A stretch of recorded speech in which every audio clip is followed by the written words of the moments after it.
Hello guys, welcome to BrainTech. My name is Sam, and in this video I'm gonna show you how to create a virtual credit card on the Revolut app.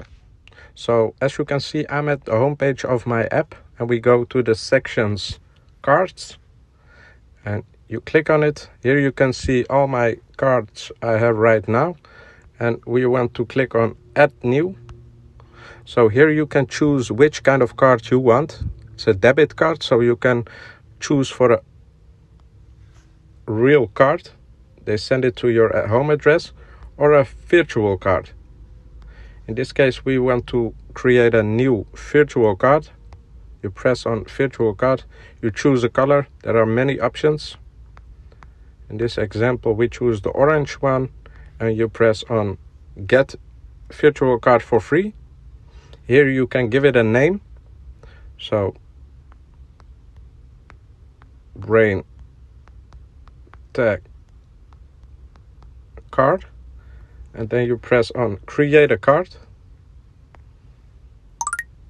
Hooray, your Revolut card is ready. So you can also add it to your Apple Wallet, but that's another topic. I'm gonna make a new video about that topic. If you have any further questions about Revolut, please let me know down below in the comments. Like, subscribe, and see you in the next one.